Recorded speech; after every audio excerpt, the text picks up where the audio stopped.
deal with airplane peanuts. The year of 2023 was packed with wild comedy moments, and after watching this video, you'll be caught up with every detail. This is the Joke World Comedy News Year in Review. Every single week on this channel, we cover the most interesting and impactful stories related to the comedy universe. 2023 started off hot, with an ongoing feud between Tom Segura in Erie, Pennsylvania that resulted in beef between Tom and the local Erie weatherman at the time, David Walters. Beef that started after Walters responded to Tom's Erie rant by calling him out on their local news. I heard for Tom, the reason he's so mad is because he wasn't voted in the top 10 of the sexiest bald men alive. That's what I'm hearing. Okay. Tom responded to this call out by challenging David Walters to a one-on-one basketball game in Austin, Texas. The stakes were if Tom lost, he agreed to donate $50,000 to a charity of Walters' choice. And if he won, David Walters had to make his Instagram public for a year to let YMH fans go to town and post a public apology. And at this time, it was still unclear if David would accept Tom's basketball challenge. I think you're too much of a pussy and you won't do it, but the choice is yours. The next comedy news update was January 9th, titled Comedians React to the Chris D'Elia Problem, which was a video that highlighted the reactions of various comedians such as Nikki Glazer, Tim Dillon, and Annie Letterman to a popular YouTube documentary that detailed the sexual assault allegations made against D'Elia back in 2020. New Year's resolution for Chris D'Elia, what do we think? I say throw your phone in the ocean. No, don't let them break you, Chris. Don't let them break you. Change your facial hair and throw your phone in the ocean. In 2023, Chris D'Elia needs to stop worrying about what everyone thinks and just go for it. On January 17th, we covered Louis C.K.'s big announcement that he would be returning to Madison Square Garden for the first time in over a decade. You doing the Garden? Yes, These are I am massive. going back to the Garden. That's huge. Yes, I'm really excited. I like that room. It's, you know. In terms of doing stand-up comedy, is that a room where you go, this is the pinnacle? No, I mean, to me, honestly, any great show is the pinnacle. So, like, I've done the Garden 8 times in my life, and it was important enough to remember that it was 8. I don't know how many times I've been to the amazing. Funny Bone. I don't know how many times. Beside being a monumental return for Louis, this event was extra newsworthy because there were tickets available for purchase to a live stream of the show on louisck.com, which gave you access to the performance for 10 days before it was removed forever. This also took place around the time of Chris Rock's Selective Outrage, which was the first Netflix live streaming comedy event. After starting off with stories full of either beef, drama, or returns to glory, we had our first sad report of the year on January 23rd, with the passing of Kill Tony Hall of Famer Michael Lair. The first ever inductee to the brand new Kill Tony Hall of Fame. Ladies and gentlemen, this is Michael Lair.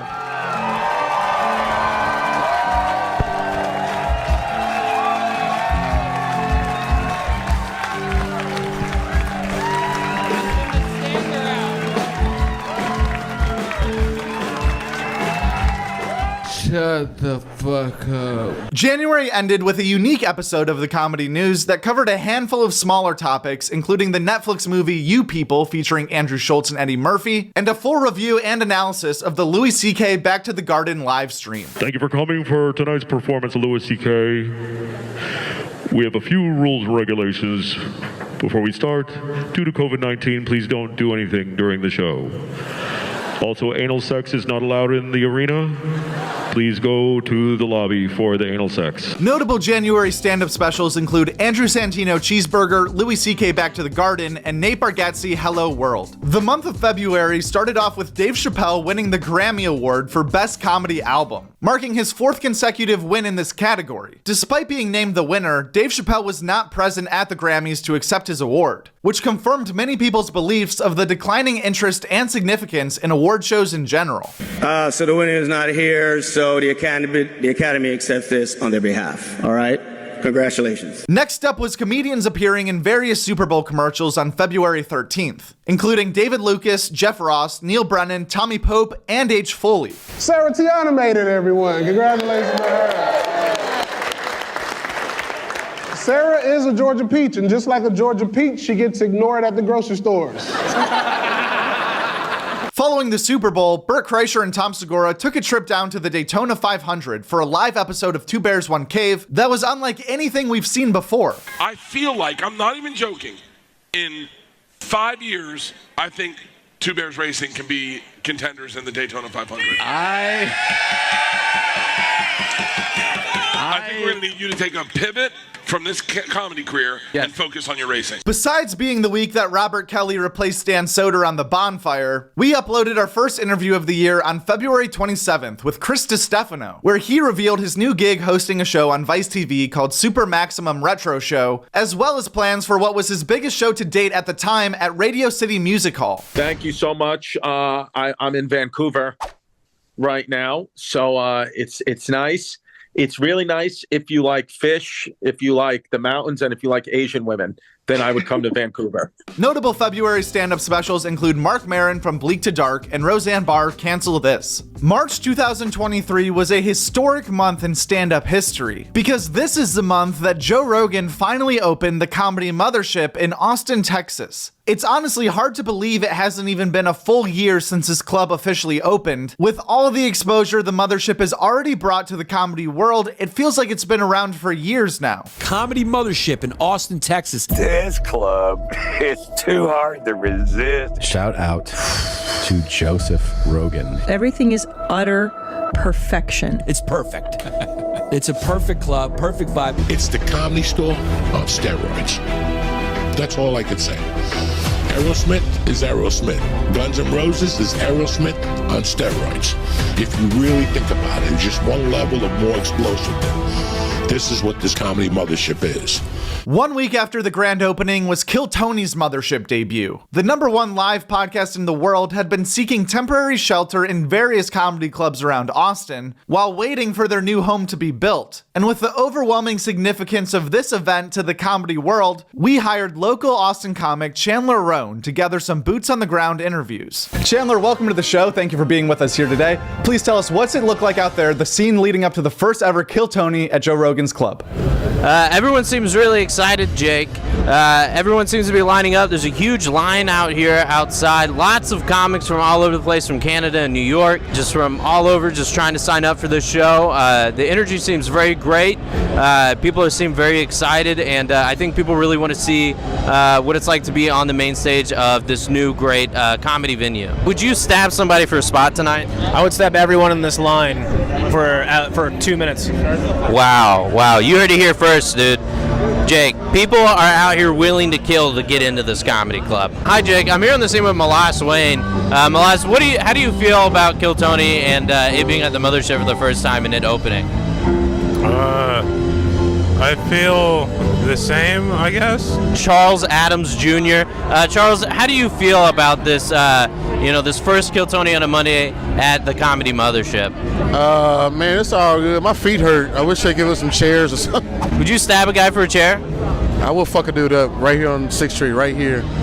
For a motherfucking chair, I would. Hard, too. On March 21st, 2023, Tom Segura and David Walters squashed their beef by playing a one-on-one basketball game to 21. The first comedy news story of the year coming full circle 3 months later was definitely fun to watch. Especially because with the amount of challenges getting thrown around at YMH that don't ever come to fruition, it was almost assumed that this would never happen in real life. That's ball game, folks. Look, I don't think suicide is something to joke about. But if I had lost him, I would have killed myself. Overall, it was pretty cool to watch David Walter finally embrace Tom and the YMH fans, lean into some of these jokes, play in this game, and accept these challenges. He posted the agreed upon apology video that was full of all the YMH lingo he's picked up from his comment section the past few months. I'd love to talk about Hawaii, but I have some important things to say. I'd like to take this opportunity to apologize to Tom Segura. He's a very smart and sexy bald man, and personally, I think he should be at the top of the sexiest bald man alive list. He's got that beautiful mouth, and he's built in such a way. My brother didn't believe me at first, but he believes me now. I said I'd destroy Tom on the basketball court, and I didn't. He proved himself to be a worthy opponent. I'd like to think we've gained respect for each other, both personally and on the court. Congrats, Tom, you beat me. As far as the rematch goes, if you want to do it again, you better believe me, I'm coming up in May. 1 week after that, Brian Redban announced he would be opening a comedy club called the Sunset Strip right down the street from the Comedy Mothership, adding even more fuel to the flourishing comedy fire in Austin, Texas. Notable stand-up specials in March included Chris Rock's Selective Outrage, Kelsey Cook the Hustler, Burt Kreischer Razzle Dazzle, and Jeremiah Watkins' Daddy. The drama started early in April with the censorship of Matt Rife. We got hit with a bunch of restrictions, one of which being an age restriction that would require all viewers to be not only proven that they're over 18, but they'd have to have a registered official YouTube account to be able to access it, which is insane, considering most people do not have a YouTube account. That defeats the entire purpose of YouTube being such a shareable website. And we also got hit with a music restriction for the song I paid thousands of dollars for the rights for, but they did not accept the confirmation, I guess if you want to call it. So it's completely dead in the YouTube algorithm, which means strangers will never find it. You guys can't watch it unless you have an account, so I have to delete it. Incredibly frustrated, and I'm very, very sorry. So for the few of you who got to watch it, I hope you liked it. I'll figure it out. As well as the roast of Burt Kreischer on OnlyFans TV. Burt, you also have one of my favorite jokes, and you guys have probably heard it in every one of his specials. It starts with, take off his shirt, blah, blah, blah. Some situation comes up that Isla's in, and then Isla says, and I quote, Isla says, she says, Isla says, wait, she goes. ...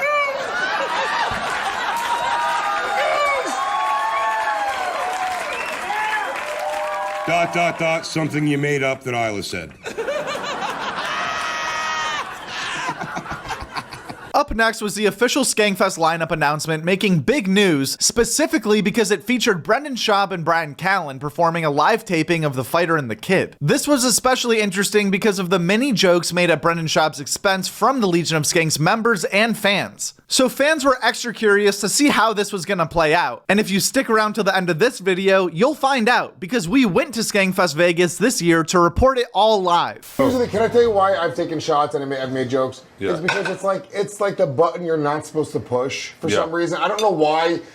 For some reason, it's like a thing you're not supposed to say, so it makes me want to say it more. As a comic, I don't know, that's always been what it is. On April 18th, Joey Diaz announced plans to release a personal memoir titled Tremendous: The Life of a Comedy Savage, which details his journey from a troubled youth to discovering his passion for comedy, overcoming addiction and depression, and his rise to fame as a comedian and actor. The next comedy news update was an extra special episode because we traveled all the way to Austin, Texas to see the Comedy Mothership up close and report firsthand on what the new club is actually like, as well as giving an in-depth review of the Joe Rogan and Friends show that featured Brian Simpson, Tony Hinchcliffe, Jim Brewer, and more. Notable April stand-up specials include Matthew Stephen Rife, Ryan Sickler, Lefty's Son, Big J Ogerson, Dogbelly, and John Mulaney, Baby J. Andrew Santino, Bobby Lee, and Bad Friends started off the month of May on the road during their first ever theater tour, which included 25 minutes of stand-up from each member, followed by an hour of live podcasting. This tour came at the perfect time for Bobby, as he was in the midst of dealing with a small group of TikTokers trying to lightly cancel him. I knew, I said it. I said, this is exactly what we need to start the tour in Vancouver with a big, huge audience of people in Canada that were like, so excited to come out. It was so awesome. And we were leaving. I go, let's go. We got to get a car here or whatever. And she goes, no, I want to go back on the stage again. So I went with her. I made him come with me. Oh. And she goes, look. And you know, this beautiful theater. Such a pretty theater. Beautiful like theater. stained glass on the ceiling. Oh my God. I could see her tear up, right? And I went, you know what? You just taught me a lesson. This is it. This is it. This is it. There's nothing else. Living it right now. Right now. You really taught me a lesson. I was so glad because I didn't tell you at the time, but I think it was because I was pretty drunk.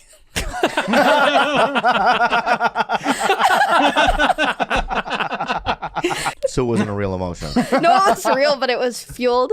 But alcohol. you were like, "Are you getting emotional?" And then I was like, "Yeah." And then you started. Wait, stop. You weren't emotional then? You were faking it? Well, I didn't want to tell you. I think a lot of it was because of the alcohol. Yeah. But it was still real. I had a spiritual, profound moment. You were fucking drunk? Up next is the highest viewed comedy news update from 2023. The entire Theo Von versus Barstool Sports beef. This man's coming at us. This man, for whatever reason. Why? Especially if you're just going to get hurt every year and not even play. Don't say it like that. This past weekend, a phenomenal podcast, actually. I was a massive fan. Was. I am. Yeah, I guess was. We was. Compton, I think his eyesight's real bad. He has CTE. He has CTEFG, dude, I saw. This drama between Will Compton from Bussin' with the Boys and Theo Von from Covington, Louisiana, all started as a practical joke when Will decided to text Theo the fake news that Theo's good friend Caleb Presley had passed away while at the hospital. Unfortunately, Theo's plane took off before the clarifying messages could ever be delivered. Let's tell Theo you died. Tell Theo you did it and you died. So he texts you and he was like, dude, did you hear what happened to Caleb? And you hit him back right away. You're like, what happened? And he was like, he passed away. And then he immediately took a photo of me doing like this in my little gown. But then you're on a plane, so the photo didn't come in. The photo didn't come. Yeah. And he's like, I'm absolutely gutted. That's what he said with the photo, I guess. And so that's all I got. And then that Wi-Fi kept cutting in and out. Like, yeah, was that a little much and far? Absolutely. But anything for a nice little laugh. Yeah. You know what I'm saying? And I knew Theo. Like, Theo and I don't know each other that well. And if you, so I but knew if you live in the world of giggles, yeah. all's fair. Yeah. It was a huge year for comedy going independent, as on May 16th, 2023, Dave Chappelle announced official plans to open his own comedy club in Yellow Springs, Ohio. The club, which is named Live from Yellow Springs, sits inside an old firehouse and has a restaurant attached. Dude, now I'm inspired. So whatever he's going to do in Yellow Springs is going to be very interesting, because I think he's doing 120 seats. Holy shit. I think he's doing the size of Little Boy. Damn, dude. Yeah. Imagine that. Like, you can go see Dave Chappelle at any given night. Like, in his backyard. What a great idea, though. Yeah. Like, he's Dave Chappelle. He could do that anywhere. Like, Well, why not? Why not, like, build your own club and have the people come to you? Because, Right. of course, they're going to come to see Dave Chappelle. Burt Kreischer's blockbuster movie The Machine was hot in the streets to close out the month of May, with back-to-back comedy news updates first discussing the potential impact of this movie leading up to the release date, and the following episode post-premiere weekend discussing the box office results and Tom Segura's premiere party surprise. Doesn't reply. Hey man, are you gonna make it to the premiere? Please tell me to make it to the premiere. No reply. I then call him and he's like, hey man, I can't fucking make it. And I go, actually, I'm actually bothered by it. Like, I'm bothered. I go, you're my best friend. We have a podcast together, and we have a movie set up over at Legendary. Fat astronauts, you guys need to make it. That's a great No idea. one replies. No one replies. Tom hits me up. I have a publicist texting me this morning. I have a signing for my book, which is going into paperback. Oh yeah, when it does make the move from hard to paper, it is Yeah, a big that's deal. a big deal. That is a very big deal. It's a Very big big fucking deal. deal. And he goes, Yeah. I can't get out of it. I'm coordinating with my publisher, and it's Barnes & Noble, so it's kind of a big deal. It's coming out in paperback. And I Aren't they closing down? Yeah. Didn't they close down? I'm the fool in this story. Yeah. Because I'm listening to Barnes & Noble. He's like, plus I have a VHS signing at Blockbuster and I Fry's. think, I think I got to go to Fry's Electronics. And I think straight guys can get AIDS. And he's like, all the things that we thought back then. And I said, I got you, no worries. And he goes, hey man, congrats on your big day. I'm so sorry I couldn't make it. Very excited to see you in this movie and in movie theaters. Have a great weekend. I love you. Have fun. And I just wrote, thanks, Tommy. I wish you could be here. I understand. I love you. And then this shows up. He showed up. I know that because you told me he showed up. I did. It was beautiful. And I cried. He cried. Notable May stand-up specials include Jimmy O Yang, Guess How Much. This summer started off with the biggest Kill Tony episode ever, celebrating the 10-year anniversary of the show. The 10-year show took place in Austin, Texas in front of 3,000 people, and featured special guests Joe Rogan and Tom Segura, pop-ins from Theo Von and Ron White, as well as the retirement of David Lucas, the addition of Cam Patterson, and the Hall of Fame induction of William Montgomery. You are a star. We saw Hans is dealing with being challenged regularly for his regular ship. We saw David Lucas retire with dignity, able to do spots anytime he wants. You're the second ever inducted Hall of Fame member of the Kill Tony universe. Thank you so much. Are you also planning on retiring, or are you gonna keep performing every week? Tony, I never go stop! You know I never go stop! On June 13th, Matt Rife broke the internet by putting tickets on sale to his first ever 140-city world tour. And while this story did go viral online for a few days, I mean he literally broke the internet, or at least Ticketmaster's website. We discussed the truth about his rise to fame in this episode, as well as the dangers of cultivating an audience full of comedy rookies. In life, did he not have a job the entire time you guys were together? He did? He worked in the ER? Oh, I'm sorry, you broke up with a hero? In mid-June, we got big news from Your Mom's House that they would be adding more shows under their umbrella. Although it obviously shares a name with their longest-running podcast, YMH has always been a podcast network eager to expand, hosting past shows with comedians like Josh Potter and Ryan Sickler, and this year adding new shows like The Danny Brown Show, Not Today Pal, and First Date with Lauren Compton. So you're joining a studio that has one of the most rabid and diehard fan bases anywhere on the internet. Has there been pressure felt like joining that family? Have you gotten any early feedback from the YMH community? They announced it on social media, and I shouldn't read the comments. I know better than that. You know, I'm like, I should know better. But for some reason, a part of me was like, I'm going to go read the comments today. And, you know, they're like, oh, she goes on Dr. Drew and she has big tits. This is Tom's doing, you know? And I'm like, God damn it. Like, I worked really hard to have like a good personality for you people. And all you can see is my boobs.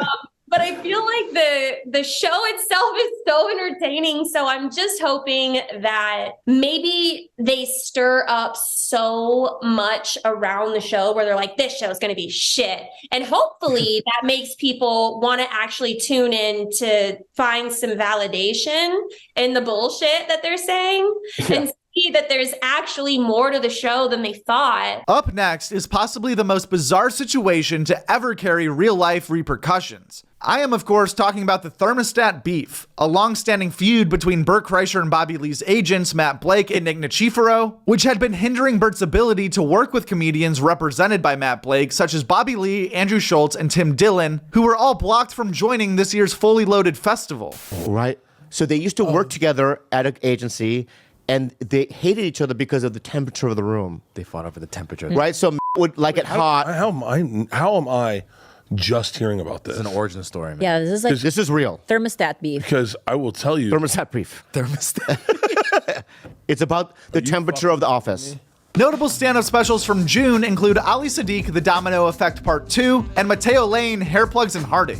During the beginning of July, we saw YouTube censorship really start to affect comedians more often. The most famous example of this being Theo Von's episode with Roseanne Barr being removed from YouTube, and consequently becoming the most viewed podcast episode ever after being uploaded to Twitter and shared by Elon Musk. Tim Dillon was also fighting a censorship war of his own with YouTube around this time, a battle that made him question his show's entire future on this platform. There are other places, you know, we might start uploading the show to Twitter. We're thinking about it. In addition to YouTube, we don't know. We might start uploading the show to Rumble. We don't know right now, but we are experimenting with all kinds of things. But we don't know the direction that things are going to go in the media space, but things do seem to be heading to an interesting place where there are more eyeballs now across many different platforms. And that might be the best way to do it. The next big comedy story of 2023 was the viral beef between Andrew Schultz and Steiny from Nelk, after it was revealed by Happy Dad president John Sahidi that the Full Send podcast only had one episode they couldn't release. A recording from over a year ago that captured all the awkward moments of Andrew Schultz roasting Steiny to the point that he asked for the episode to never even be aired. Schultz thought that you were like digging at him for certain shit. So then he was chirping you back, and then you guys just kind of went at it for like 5 minutes, and then Schultz was going in on Steiny and stuff like that. And then after the podcast,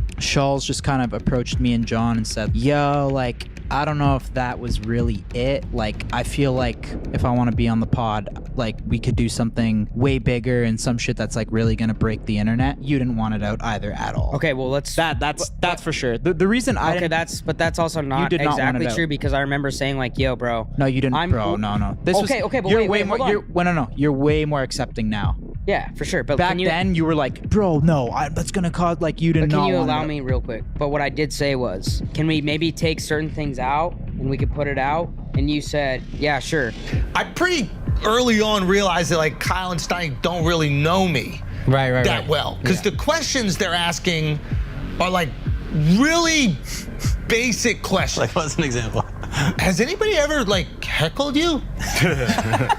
And there's a moment in the pod, I don't know if they edited it, but where I'm like, what? And they're like, have you ever like talked to someone in the crowd? And like, so I'm thinking two different things in this moment. I'm going, either they have no clue who I am, and that's weird that I would even be here. Annoying, yeah. Or they know and it's a troll.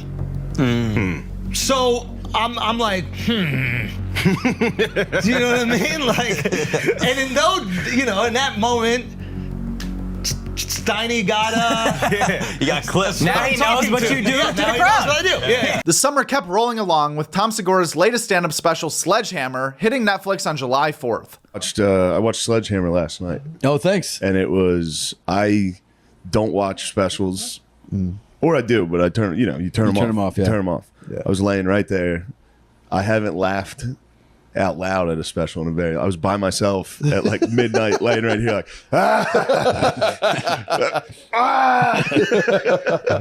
the closer made me. Oh, thanks. I was man. dying, dude. My personal favorite episode this year was on July 25th, when we interviewed Mark Norman while he was on the toilet just hours before the release of his first full-length special on Netflix, Soup to Nuts. Your last special on YouTube is currently at around 12 million views. You were very early on the YouTube wave for comedians putting on full specials to their own channels. Was there any hesitancy to go with Netflix this time after seeing just how perfectly it worked on YouTube last time? Or was it always a goal to have a full-length 50-minute special, hour special on Netflix regardless? Another great question, boy. You know your comedy biz.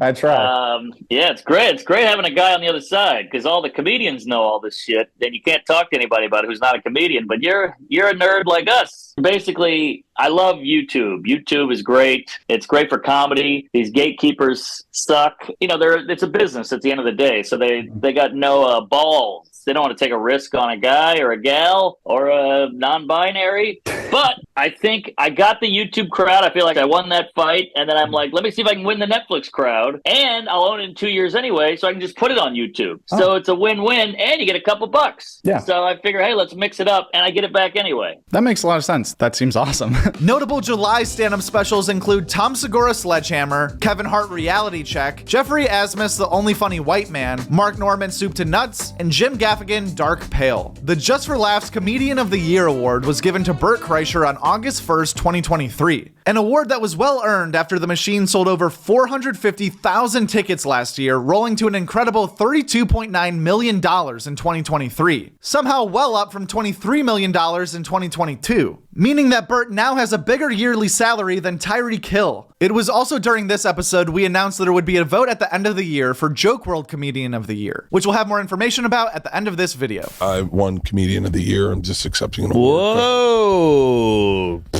The next week, we saw the release of Artificial Birth, a musical album by Joe DeRosa's band Salsa Windfall. I don't know if you saw the clip of this last Hey Babe episode with Chris and Sal where they're listening to the song you put out and they're trying to figure out what the name Salsa Windfall even means. I think someone said it sounds like a burrito buffet in Orlando. Yeah. The name of his band is Salsa Windfall? Did he ever explain that? Wait, hold on a second. Stop this. That literally sounds like a name. That sounds like a burrito place in Orlando. Yeah. Does the name actually mean anything, or how did you and Paul come up with that? Paul came up with it. We were in the apartment. I remember we were young, man, and we got a bunch of weed. Weed was a really special thing back then. It's not like now where it just falls out of every tree you walk by. Getting your hands on weed and getting to use it and smoke it was awesome and special. And we had a bunch of weed and we had a bunch of, I don't know, beer or some kind of liquor. And he said we should record while we were there. And he was starting to get into cooking. And he was like, I'll cook. And he made this big Mexican spread one night. It was like tacos and all kinds of stuff. We were a few songs in and I was like, what do you think we should call this? And he's like, we should call it Salsa Windfall. He was holding a jar of salsa. And I was like, okay. My vocabulary was so poor, I didn't even know what the word windfall meant. Yeah, I was about to ask you. I thought it was a fart joke. And then like months later, he's like, no, windfall means like a lot. And I was like, oh. Yeah, I was imagining like a waterfall of salsa. It means like we have a windfall of, hamburgers or whatever. Yeah. It's a ton of hamburgers. The next video was a detailed comparison of the Comedy Store in Los Angeles and the Comedy Cellar in New York. Specifically how comedians from each city are treated when they perform in the other cities' comedy clubs. The Cellar gives us everything we want. The Cellar treats us like kings. They should. They're the best. Everything we want, they make us feel like at home. We love it there. I love the Cellar. And I'm mad that our club doesn't have the same. It should be reciprocation. Right. It should feel the same. Like, East Coast and West Coast rappers. No more war. Yeah. Peace. Yeah. Yeah, reciprocate. Yeah. Reciprocate. Y'all not give a about death row? Yeah. You know what's so funny? Yeah. It is, they do treat, I mean, the people over there at Cellar, I've talked about on the show, they treat, it's so nice. It's not just and nice. it should feel that way when guys come here. I prefer it in a weird way. In late August, it was officially announced that Bill Burr's movie Old Dads was set to debut later this year on Netflix. For a while, it was up in the air if this project would ever get done, due to the unlikely circumstances that forced Burr into making his directorial debut. Because I wrote something and I shot it, but I wasn't in it. I was in it for like 2 seconds, but to be like the amount of lines that I had and to be directing, and the only reason why I did it was because I had to, because no one was available, because it was the coming out of the pandemic, all the directors had what they were gonna shoot and then their next thing. So usually if they just have one thing, you can try to squeeze something in. It's only 24 days, that's all it was. But people had, you know, this thing and the last thing. So they already had, so everybody was booked. So then they started coming, hey man, you should direct it. And I was like, no. I don't want to act. I don't want to be acting and direct. That's too much. And then they were like, it's this, well, it's gonna go away. I mean, it's gonna go. I was like, and the second I said, okay, like the level of work that directing is, I had no idea. Like, you have to answer every single fucking question. Like, this is when I knew I was in trouble. There was one scene, like our set director, right, lovely person, she comes up to me, she goes, okay, in this scene there's going to be a barbecue, and I'm like, yeah, all right, cool. And she goes, were we thinking paper plates? I'm like, yeah, paper plates. And she goes, what kind of paper plates? And I was just like, fucking go to Ralph's. Whatever you find. Like, and then I got in my head going like, oh my God, like some directors give a fuck about this. Dave Chappelle turned 50 years old to end this month and celebrate his birthday in style with a star-studded show at Madison Square Garden that featured Shane Gillis, Mike Tyson, Chris Rock, and Travis Scott. Happy birthday to you.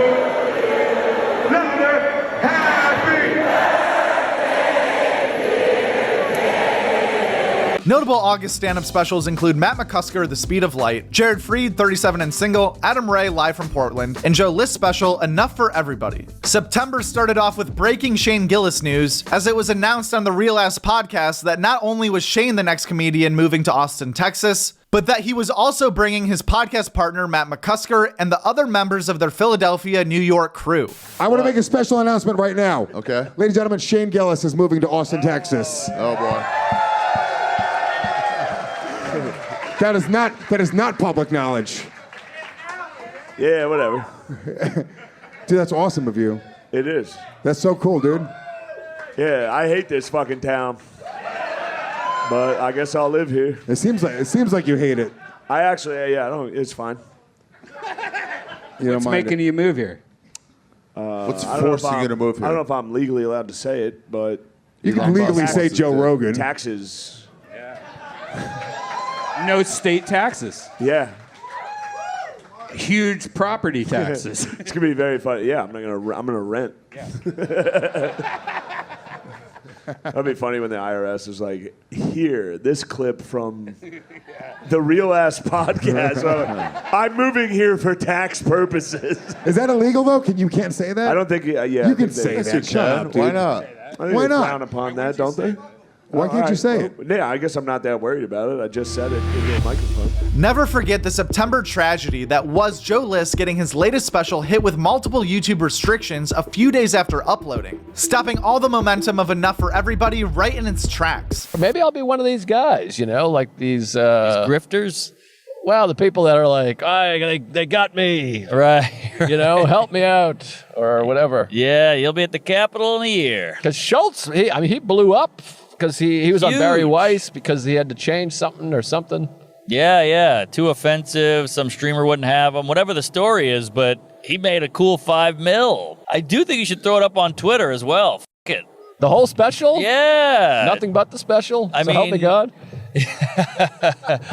I do, but I think, you know, you throw it up on Twitter because the Theopod's an hour and 40. This is an hour. Right, interesting. Okay, maybe I'll do it. With just a few weeks left in September, our next episode focused on the history of Sober October, a JRE tradition between Joe Rogan, Tom Segura, Bert Kreischer, and Ari Shaffir. After adjusting the rules last year to make things less competitive but still plenty challenging, it was unclear whether or not Sober October was even happening this year.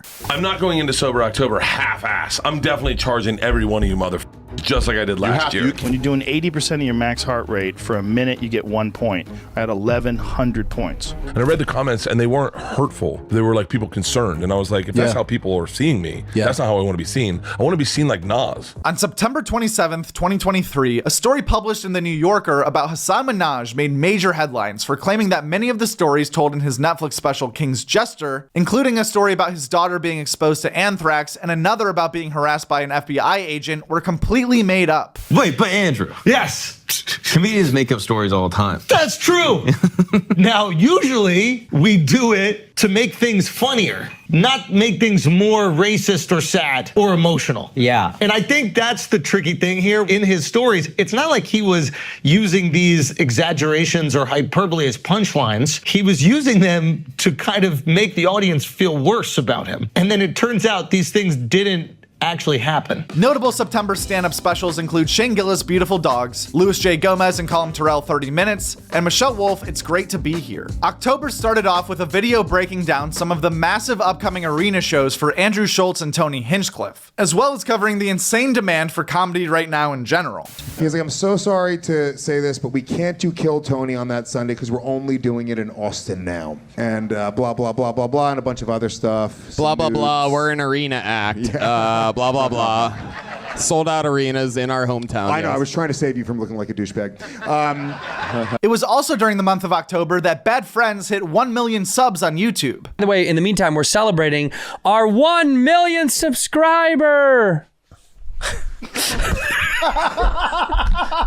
But can I just say though, that's from a golden chicken. Our next video covered some current comedy history, when we were joined by Brian Simpson to talk about being the first comedian to record a special at the Comedy Mothership. Filming your special at the Mothership, that's a big deal. So what was the process like getting permission or just pitching the idea of filming a special there in the first place? Oh, that was actually the easiest part, honestly. Because like from the moment I met Rogan, I mean, well, at least from the moment he saw me being funny, he was like, oh, I'll support you however I can, whatever you need. I mean, trip. And, and I never asked him for nothing. But then I was like, hey, I want to film my special here. And he was like, yeah. October ended with the release of Old Dads on Netflix, which sparked more debate online about if this was a quality comedy movie or a raunchy flop of a film. What made this story even more interesting is the Rotten Tomatoes score for Burr's movie was abysmal in the critic rating, but very strong in the fan score. Some notable stand-up specials from October include Pete Holmes' I Am Not For Everyone and Ralph Barbosa, Cowabunga. November 2023 started off hot, with the biggest news story being Nate Bargatze hosting Saturday Night Live, which received excellent ratings and had plenty of comedy fans pumped up for Nate. If you're at home, I'm as shocked as you are that I'm here.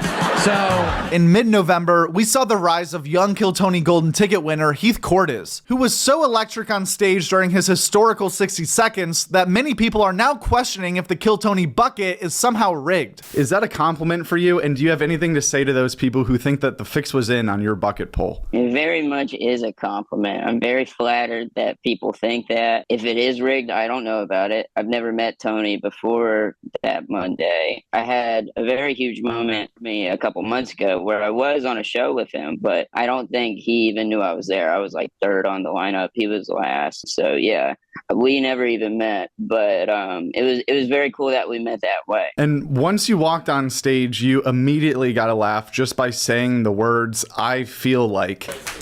I feel like.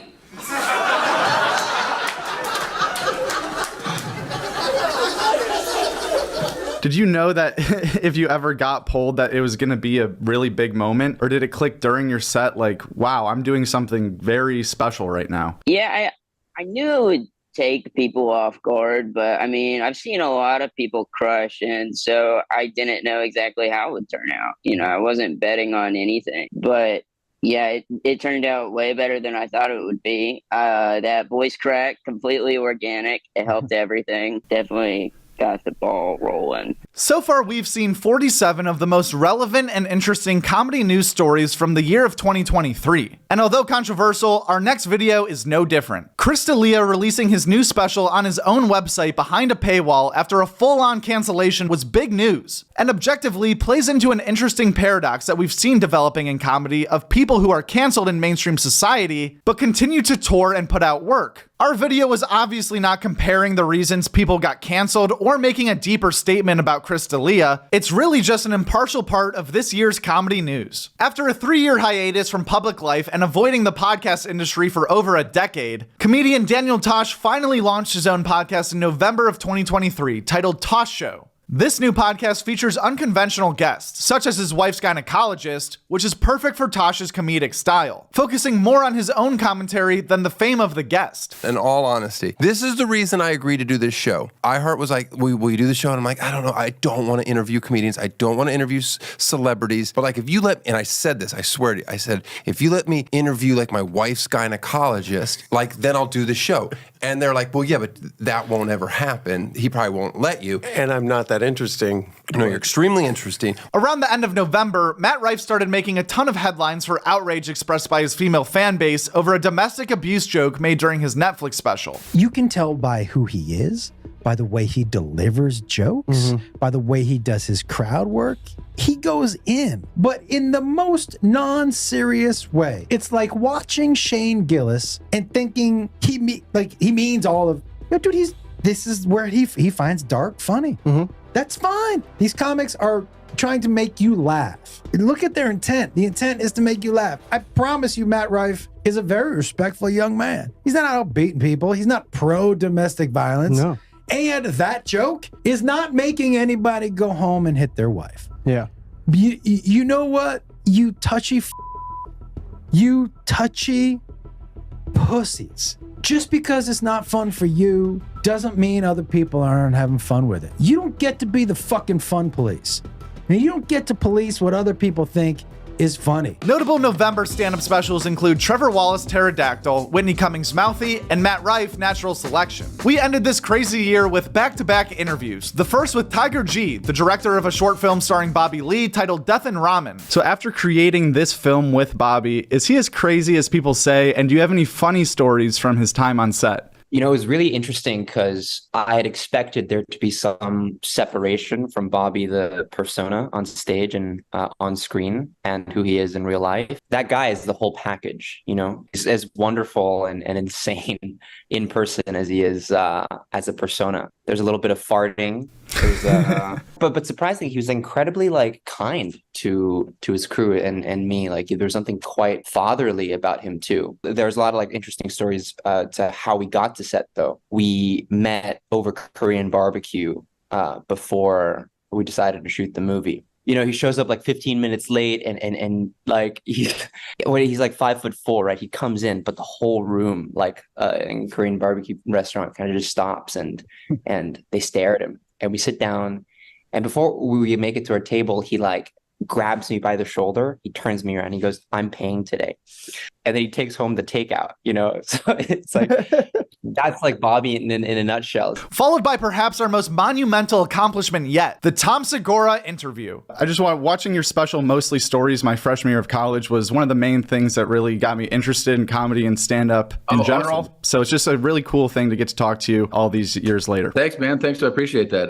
Like I said, congratulations on what you've built. And I think, keep going because you're filling something that needs to be filled with that space. I think it's very smart that you did this. Thank you. That means a lot. Appreciate it. It is pretty crazy to think we started this year off talking about Tom Segura and we ended the year talking to Tom Segura, an incredible feat made entirely possible by everyone watching this video. We truly have the best subscribers in the world that make up a community of people who are educated and passionate about comedy, which is why we're having you vote. The Joke World Awards is a fan-driven annual award show that will take place right here on this YouTube channel. Categories for the Joke World Awards include Comedian of the Year, Podcast of the Year, Podcast Guest of the Year, Special of the Year not on YouTube, YouTube Special of the Year, and Newcomer of the Year. Voting will begin on December 30th, 2023, and will be open for 1 week until our reveal video comes out, going over all the different votes and crowning the winner for each category. I know after the JFL Comedian of the Year video, a lot of people were saying there should be an official fan vote, so here it is. Start thinking about who you want to vote for each of those categories, and hit subscribe so you don't miss the video when voting goes live. I think this could be a really fun new tradition. Obviously, this will be the first year, but thank you for an incredible 2023. It was really an awesome ride. I loved bringing you guys the comedy news, and I can't wait to see what videos we're gonna make in 2024. At Joke World. That's did it. At Joke World. And the world is WRLD. That's a great YouTube channel, Joke World. Check it out.